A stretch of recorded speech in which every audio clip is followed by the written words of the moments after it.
It's already been an action-packed year for the Nintendo Switch 2, and more just keeps coming as we've got the top 20 best Nintendo Switch 2 games upcoming here, RPGs, and a bit more. But before we continue, we are giving away a Nintendo Switch 2 at 140,000 subscribers or on September 1st, whichever comes first. Subscribe, like, comment. The winner will be chosen at random, and it's a worldwide giveaway. Thanks, peeps. Let's start off with Final Fantasy XIV Online. The early access version starts on August 4th. This is the critically acclaimed MMO RPG that arrives as early access release on the Nintendo Switch 2. Join warriors from across the world and fight to save the realm from certain destruction. Plus, with the expanded free trial, you can play through the entirety of the base game, as well as the award-winning Heavensward, Stormblood, and Shadowbringers expansions. Now, I'm not an MMO guy, but Final Fantasy XIV, I'm going to check it out, just because this has been one of the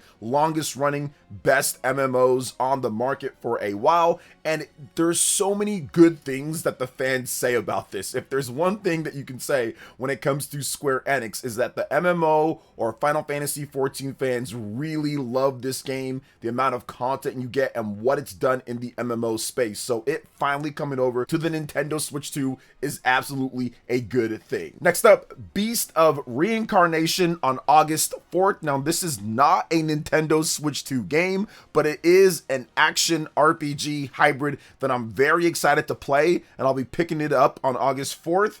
And I will be getting it on the PlayStation 5. So this is Game Freak's brand new title. Beast of Reincarnation is an action RPG with a fusion of real-time and turn-based combat. Experience the intuitive one-person, one-dog action RPG in the beautiful yet harsh world of Beast of Reincarnation. What awaits the end of Emma and Ku's journey? And the cool thing about this game is that I haven't been covering it as much when it comes to all the footage and everything, but I've seen enough to know that I think I'm probably going to like the game a lot. Now, a lot's been said about this game when it comes to Game Freak and the graphics and this and that, but you have to realize that this is a small, I would say, leadership team at Game Freak, and most of the actual graphics and everything are being outsourced to other companies. So just keep that in mind. It's not like the Pokemon team is working full head on this game, or worked full head on this game. It was outsourced for the most part, with a small management team telling them what to do. But either way, Beast of Reincarnation looks awesome. I like the parry system. I like what they've put together. And I like the fact that I haven't been looking at everything, so I can go in fresh. I just know that I want to play it based off of what I've seen, the first trailer and like the first couple combat things that they showed off. I just want to get into this game myself and not have the online world spoil me on it. So Beast of Reincarnation, August 4th, very much looking forward to that. Next up, Lies of P Complete Edition, August 5th. This is the ultimate Souls-like experience that arrives on the Nintendo Switch 2. Lies of P Complete Edition includes the multi-award winning base game, the Overture expansion, delivering the full saga of Krat's downfall, and the legendary secrets that birthed the Puppet Frenzy. This is optimized for the Nintendo Switch 2. Witness the darkly elegant world of Lies of P in stunning fidelity and performance optimized for the Nintendo Switch 2. This edition includes all post-launch quality of life updates, new difficulty modes, new challenge modes, and the seamless integration of the Overture expansion content. And that is awesome, because once again, it's good to see these games from PlayStation and Xbox get complete editions, optimized 60 frames per second, multiple different modes. You're going to have performance, quality, balanced, and I love that, especially if you're playing handheld. You got the VRR, everything's going to be set. Now, for those who aren't into Souls-like, what I've heard is that Lies of P is the Souls-like game for people who necessarily don't like Souls-like games because of the stuff that it does. Almost kind of like Hades was to roguelike or rogue games. That's what some people say Lies of P is to Souls games. So I will find out, because I do not like Souls games that much, but I'll be checking this one out on the Switch 2 on August 5th. The physical edition comes out in October, and that's full on cart, by the way. All right, next up is the Elder Scrolls 4 Oblivion Remastered on August 11th return to Cyrodiil, and stop the forces of Oblivion in this remaster of the acclaimed RPG, now modernized with all new visuals and refined gameplay, from the noble warrior to the sinister assassin, wizened sorcerer, or scrappy blacksmith. Forge your own path and encounter all kinds of unforgettable characters. And another reason why I'm having this one on here, I'm not super excited about Oblivion Remastered. I did play the game a little bit back in the Xbox 360 days, and I'm just kind of moved off of like the first person action adventure RPG stuff, although I know that there's a third person mode in there, but it's kind of jank. But this is full on cartridge, so we're going to give love to full on cart games here, and that's what the Elder Scrolls 4 Oblivion Remastered does, and it's a lot of game. There's a lot of stuff in this game, so if you do pick it up, I'm pretty sure you're going to have a ton of content to go through. Next up is Duskfade on August 13th. Shatter the shackles of time as you jump, swing, and slash through a fantastic world in this love letter to classic 3D action platformers. Zarian, accompanied by his mechanical Cuckoo, must save his sister from a mysterious clock tower that has plunged the land into eternal night. Master a seamless blend of dynamic platforming and fast-paced combat. Jump, dash, grapple, and glide your way through thrilling challenges that rekindle the magic of the classic action platformer favorites. So yeah, this is a cool indie game from a developer that loves Jak and Daxter, Ratchet and Clank, Sly Cooper. Like, these are the type of games that he's trying to emulate, that PS2 golden era of action platformers out there. And yeah, it looks pretty cool. Coming to Switch 2, coming to everything here. And from what I've seen so far, it looks like it's going to be a great take on the classics. Metal Gear Solid Master Collection Volume 2, August 27th. You've got 2 stealth action games emerge from the shadows. Take on legendary hero Solid Snake's final mission in Metal Gear Solid 4, Guns of the Patriots, and confront a Cold War conspiracy in Metal Gear Solid Peace Walker. Plus, enjoy a wealth of bonus content, including Metal Gear Ghost Babel, originally released for the Game Boy Color. So this is a great thing for me, because at the time that these games were coming out, Kojima just simply loved Sony. Sony was going to get everything no matter what, and they were going to get exclusives, and it might come over to other platforms, it might not, it just depends on things. Now, it's since long been then, since Kojima's been there, and they've been ported over, but this is the first time ever that Metal Gear Solid 4 Guns of the Patriots comes to anything outside of the PlayStation 3, and it's the first time that Peace Walker comes to a Nintendo platform. So this is super exciting, because these are 2 of the best Metal Gear Solid games of all time, in my opinion. I think Metal Gear Solid 4, Metal Gear Solid 1, and Metal Gear Solid 2, those are all incredible. Heck, Metal Gear Solid 3 is great as well. I mean, they're all really good. All of the Metal Gear games are good for the most part, especially the PS1 through PS3 Metal Gear games. So I like all of them, but these 2 are great. I have the Metal Gear Solid Master Collection Volume 1. That is awesome. It's got an update for Switch 2. This one's coming native on Switch 2 game keycard, but still going to be very good when it comes to what they do here, resolution, frame rate wise, and all of that. It's going to be a great experience, and I'm just looking forward to going through Metal Gear Solid 4 Guns of the Patriots again, because I've only played it one time, and I played it almost 20 years ago, because it came out in 2008, so I'm very excited to go through that game. And Peace Walker, I don't think I've ever beat Peace Walker. I know I've played it a bit, but I don't know if I've ever beat the full game. I know what happens though, like I've watched the retrospectives and everything, so I'm looking forward to checking that out too. So 2 great games plus the extra Ghost Babel. Can't beat that when it comes to Metal Gear Solid Master Collection Volume 2. Next up, Elden Ring Tarnished Edition on August 28th. You can wander a mysterious open world, explore treacherous dungeons, and face epic boss battles in FromSoftware's acclaimed fantasy action RPG. Rise to become Elden Lord in the base game, delve ever deeper in the shadow of the Erdtree expansion, and experiment with newly added classes, weapons, armor, and more. So this is a little bit of a controversial release. 1, game keycard, but 2, you have to buy the Shadow of the Erdtree expansion within the Switch 2 version of the game. There's no way to get it separate, so it jumped the price up to $80, but you do get a ton of content here in the game, and it is 2022's Game of the Year, pretty much unanimous from so many different places, gave it Game of the Year, one of the best rated games of all time. And it does seem, based off of the most recent footage of the game that we got at GDC, at least recent, like, ongoing footage, not just like a small little snippet from Nintendo of America, it looks like they did kind of tune up and optimize the game for better frame rate and everything. So I'm looking forward to seeing how it turns out. Not the biggest fan of the Souls genre, but you gotta have Elden Ring on this list considering the quality of what people think about the game and the world and the weapons and the combat and what it offers. It's just a lot here, especially with that Shadow of the Erdtree expansion. Many people really like that expansion with it. So that's coming out finally on the Switch 2 after a delay from last year on August 28th. Orbitals coming on September 3rd. Grab a friend and launch into Orbitals, an intergalactic two-player co-op adventure set in a wholly new retro anime world.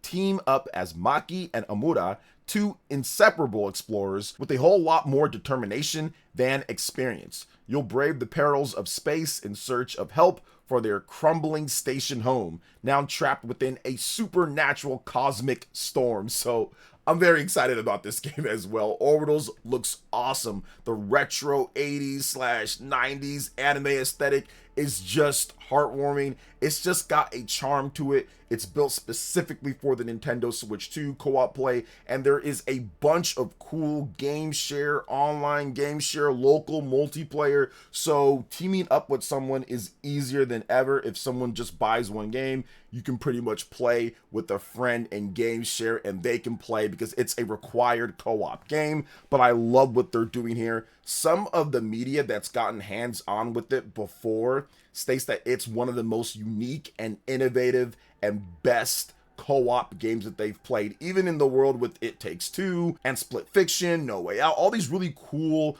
co-op focused adventures that we've gotten over the years. A lot of them are saying Orbitals is right up there with them, maybe even better when it comes to what it does. So that's the exciting thing about this. I cannot wait to get my hands on it September 3rd. Next up is Onimusha, Way of the Sword on September 4th. An Oni gauntlet wielding samurai makes a stand in Kyoto against the encroaching Genma menace. Through gritty, blood-soaked brawls, he searches for his reason to fight, what fates awaits at the end of his path. And Capcom is GOATcom at this point because they've been on a legendary tear when it comes to Switch 2 support and just games in general. Multiple highly rated games for 2026 already, and I think Onimusha Way of the Sword is going to be another one in their catalog. It looks great. The demo is out on everything but Switch 2, but there will be a demo coming up for the game on Switch 2 as well. There's going to be some optimization for this game. They are going to have a 40 FPS mode for performance on this one, so it's not just going to be a straight 30 FPS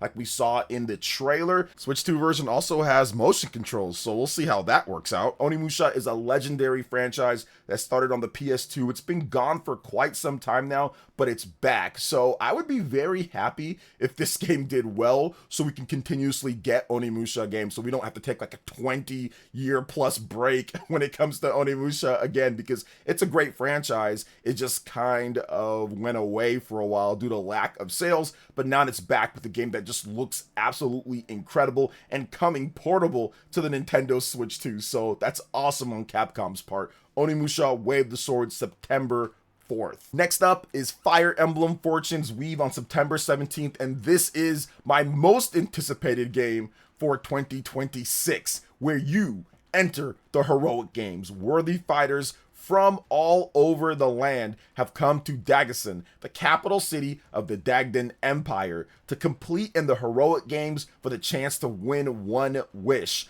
Among the combatants are 4 heroes tied to the fate of the world, whose fortune will lead them to victory. And to say that I'm excited for this, I guess that might even be an understatement. I am over the moon for Fire Emblem Fortune's Weave. I loved Fire Emblem Three Houses, Fire Emblem Engage. I love Fire Emblem just in general, but what makes Fortune's Weave so lit and so exciting is the fact that they've got a huge quality bump over what we've seen with the Nintendo Switch 1.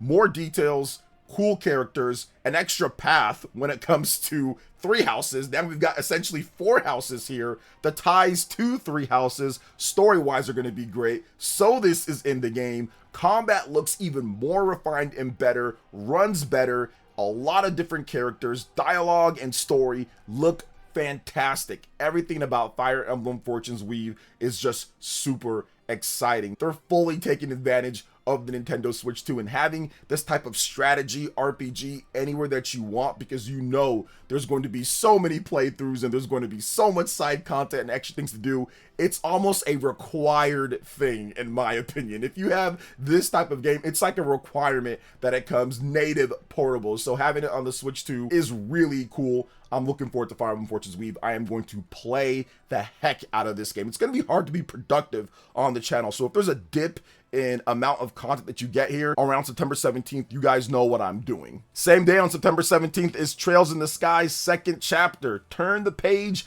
on the explosive second chapter of Nihon Falcom's legendary Trails saga. Estelle Bright sets out on a new adventure across Liberal to uncover the truth behind Joshua's disappearance and defeat the sinister Uroburos organization. So Trails in the Sky second chapter is absolutely one of the incredible AA style RPGs that are out there. The Trails series, Legend of Heroes series, is fantastic. These are the most efficient developers of all time, in my opinion. When it comes to modern history, these people, Nihon Falcom, can bang out AA good quality RPGs almost every single year. They reuse assets, and of course they have like a shared universal world, so it makes things a little bit easier. But this is just a skill that very few can do at the level that they do it. So I'm very excited for Trails in the Sky second chapter. I think it's going to be great. It just comes out the same day as Fire Emblem Fortune's Weave. So I'm going to have to play Fire Emblem,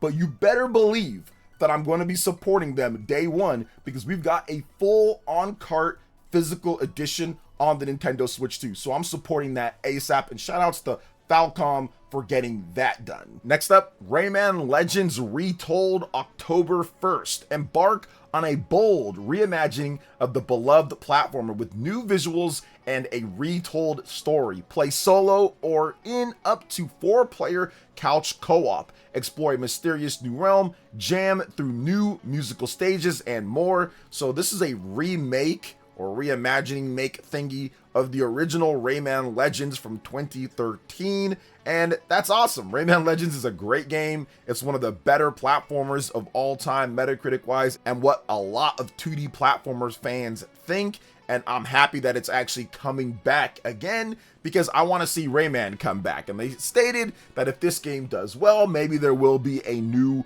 Rayman game for us to play, and that would be great, because Rayman has been one of the better platforming series for the last 3 decades at this point. So Rayman Legends Retold, October 1st. Kingdom Hearts Collection 1 through 3 on October 8th. So you get a ton of games here. This is a value-packed bundle for the Nintendo Switch 2, featuring 3 collections: Kingdom Hearts HD 1.5 plus 2.5 Remix, Kingdom Hearts HD 2.8 Final Chapter Prologue, and Kingdom Hearts 3 plus Remind DLC. So you get a lot. There's a lot of game here. If you buy this and you go through all of these games, you're looking at maybe 1,000 hours. Can you probably get through 1,000 hours of content if you do everything in these games? It is a lot, and it's a value pack bundle. I think it's like $75 or something like that. So Kingdom Hearts, if you're into the games and finally having a native version handheld on a Nintendo platform, not that cloud nonsense that they tried to pull a bit ago. Native versions, Kingdom Hearts Collection 1 through 3 coming on October 8th. I'll probably check this one out, but I do not have time to play every single Kingdom Hearts game. I think I just want to really check out Kingdom Hearts 3 on the Switch 2 in addition to Kingdom Hearts 2. Those are kind of the 2 games that I really want to play. Again, is Kingdom Hearts 2 and Kingdom Hearts 3. So I'll check that out. And yeah, for those who want everything, here you go. You finally get that. People have been complaining and wanting a native version, and now we got it at this point. Next up is Dragon's Dogma 2 Dark Arisen on October 9th. Dragon's Dogma 2 presented players with a deep explorable fantasy world, challenging them to choose their own experience, from the appearance of their Arisen, their vocation, their party, how to approach different situations, and more. And with Dragon's Dogma 2, Dark Arisen, that experience has further been enhanced through addition of unforgettable new tales and thrilling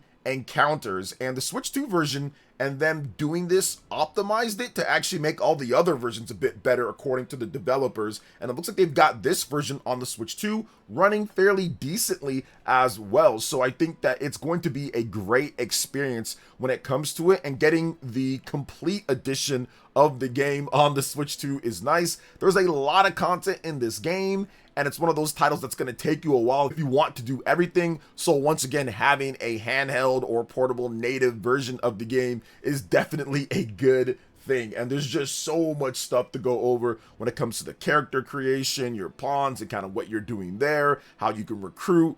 I mean, it's a lot, and it's going to be coming October 9th with Dragon's Dogma 2 Dark Arisen. October 15th is Castlevania Belmont's Curse, and while this is not a native Switch 2 game, Xbox, PlayStation, PC, and the Nintendo Switch 1, I do think a Switch 2 version will come, and of course there's backwards compatibility with the Switch 2 via Switch 1, but I will say there's a big caveat here. The 30 FPS on the Switch 1 version of the game, I'm hoping that it is an uncapped 30 FPS, because if it is, then we can probably get higher target 60 FPS on the Switch 2 via backwards compatibility. So we'll see what happens there. This game is about the Crimson Curse. Will your fate bloom in despair or salvation set? 23 years after Castlevania's Dracula's Curse, follow Rose Belmont's journey in an all-new 2D action exploration title from KONAMI, Evil Empire and Motion Twin. These are the developers behind Dead Cells. They even did the Dead Cells Castlevania, and now they are doing a full-fledged 2D Castlevania game. It just looks super sleek and everything. And I'm not the biggest fan of the cleaner art style. I kind of like more of a grimy art style for Castlevania games, but I do think that it looks really good, especially the movement and the fluidity of everything. The animations just look super top tier, and it's not a rogue game. It is a regular Castlevania experience, and you use the whip as a movement mobility type of thing. I mean, I think you can attack with it too, but a lot of it is for like swinging, stuff like that. So it's great. There's a lot of cool things about this game, and I hope that once again we get that 30 FPS uncapped frame rate on Switch 1 so we can play it on Switch 2 in 60. But if not, I'm pretty sure there will be a Switch 2 update at some point. Not sure when Motion Twin actually got a Switch 2 development kit, or if they even have one now at this point, but I'm still looking forward to Castlevania Belmont's Curse when it comes to that game, October 15th. Next up, Final Fantasy Resonance, October 22nd. Return to the pixel art world of Final Fantasy, evolved from its classic roots. Travel with companions bound by fate and call on visions to aid you in battle to uncover the truth behind a force that threatens to bring everything to ruin. And this is easily one of my most anticipated games as well. I love Final Fantasy. Final Fantasy is great. Old school Final Fantasy is great. HD 2D is great. What if it never stopped? What if they went from Final Fantasy 6 to Final Fantasy 7? They said, you know what, we're going to continue to use that 2D, but enhance it even more each generation. That's what this is. This is the first Final Fantasy game in HD 2D. It is a repurposed, remade, rebuilt mobile game of Brave Exodus, but it takes out all the nonsense of the mobile stuff and incorporates it into a real normal game for a normal price. And that's what I like. You're going to get my normal money, Square Enix, if you do all that. You're going to get my normal coverage, if not more, if you do that, and move away from this mobile nonsense that you guys do half the time when it comes down to these games. Get us the real stuff here. That's what Final Fantasy Resonance is. The music, the gameplay, the fluidity of the animations, the pixel art, everything just looks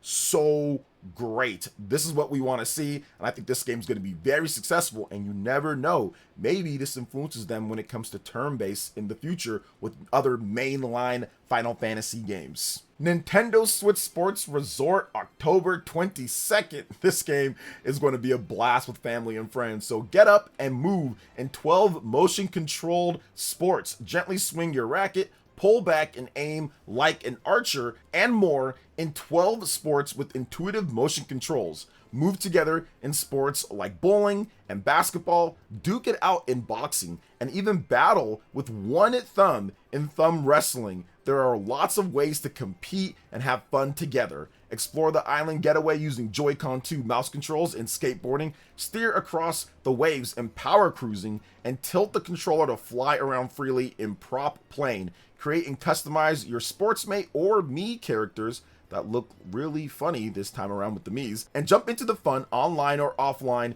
in Nintendo Switch Sports Resort. What people don't know about Nintendo Switch Sports is that this game was a silent but massive system seller for the Switch 1. It sold over 18 million units on the Nintendo Switch 1. Many people were just going out there casually and quietly buying a Nintendo Switch 1 and buying this game. And that was like the family game. A lot of people bought Mario Kart. A lot of people bought Pokemon and Zelda and all sorts of stuff, but this was the type of game that just kind of came out of nowhere and was like, all right, we're going to steal a lot of your family time right here, because it consistently sold. The word of mouth of this game was something, because it wasn't like Nintendo was advertising it like crazy with commercials and billboards and banners all over YouTube 24/7 or Twitter and all that. They weren't doing that. And this game consistently just kept on selling and selling, and still sells to this day. So I do think that Nintendo Switch Sports Resort is going to be big on the Switch 2 in the long run when it comes to getting people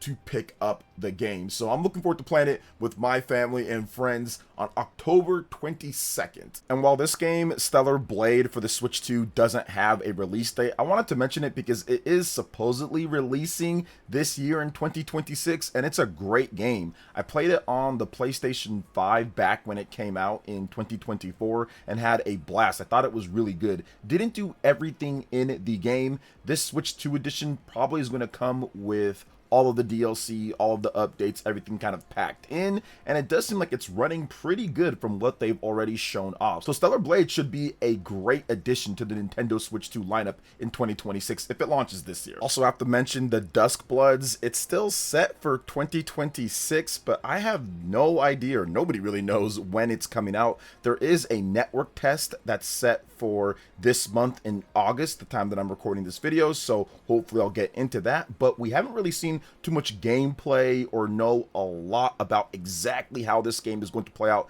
outside of it's a PvP game, PvE game, and obviously it's FromSoftware, so it's going to have that classic Soul style of gameplay, but apparently there's a big different type of hook from what's described. We just kind of have to wait and see for the game to have the network test and of course for the full release of the title, but that should be one of the better games if we're going off of FromSoftware's track record for 2026. The Legend of Zelda Ocarina of Time remake, November 12th probably, and yes, there is no confirmation yet for Ocarina of Time on November 12th, but I'm guessing based off of the amiibo that got leaked out or that got put out for November 12th, and based off of the fact that it's 1 week before GTA, so it's either going to be the 5th or the 12th, or the week before and the 12th, I'm guessing that is going to be the time period. I don't think they're going to put it on the same day as GTA 6. I don't think they're going to do that, but they'll probably put it a week before, and it will be great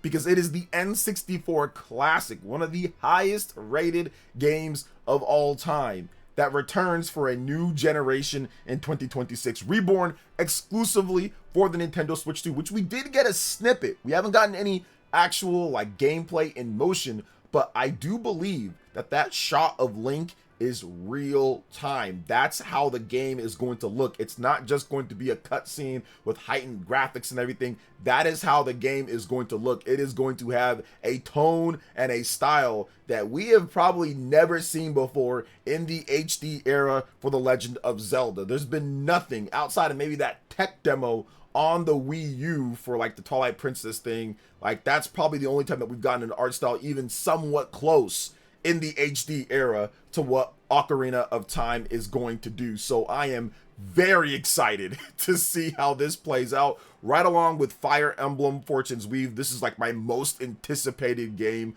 of the year, so I'm looking forward to just seeing everything that they do with this game. A lot of questions, people talking about if it's going to be one-to-one, reimagining this and that. man, I think it's just going to be a blast. How about that? That is my expectation, is that it's going to be awesome. So I cannot wait for this one. Next up on December 3rd is Xenoblade Chronicles 3 Nintendo Switch 2 Edition. And while I've already put 200 plus hours into the original Xenoblade 3, I absolutely want to test out the frame rate and resolution in this one. 60 FPS for Xenoblade 3, especially with all of the side content that's in there, like with the extra missions and all that, is going to be pretty fun to do. Xenoblade Chronicles 3 is a very intensive game on the Switch 1, but it was showing its cracks, especially at times like when you have a lot of stuff happening on screen. So I think it's going to be pretty cool to kind of go through and see how much improvements that they've done and see how it adds to the experience. With Xenoblade Chronicles 2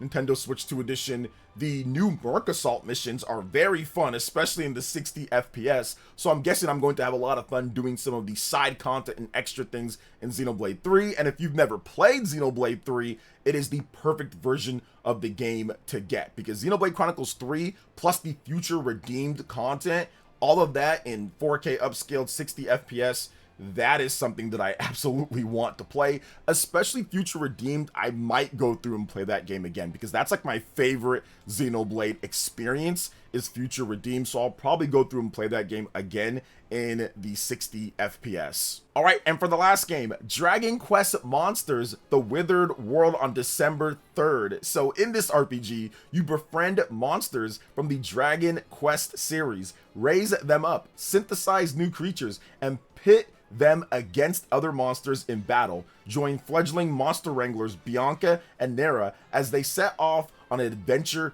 of a lifetime, and it's always great to have a new Dragon Quest Monsters game. They're very unique and different between Dragon Quest Monsters, Dragon Quest Treasures. They all do different types of things, and now with the Switch 2's boosted power, you're gonna get that 60 FPS that we did not get with the Dark Prince and Dragon Quest Treasures, so it's going to be quality wise a lot better here, and it looks like it's going to have a ton of different monsters to collect, a lot of different locations, and if you're into the Dragon Quest lore here, these two characters are great when it comes to what's happening, so I'm very excited to kind of see what Dragon Quest Monsters does from a monster taming and RPG front to kind of mix things up, because they always have some interesting mechanics with these games. But all right, peeps, that's gonna wrap it up for all of the best upcoming Nintendo Switch 2 games. What do you think? What games did I miss? Any other things that you want to add in? Let me know in the comment section below. All right, that wraps it up for this video. Thank you so much for watching. I do appreciate it. Please make sure you hit that like button, subscribe if you're someone new, click that notification bell, and check out my other Nintendo Switch 2 RPG content and more right here on screen. Thanks for watching, and we'll catch you for the next one. Peace.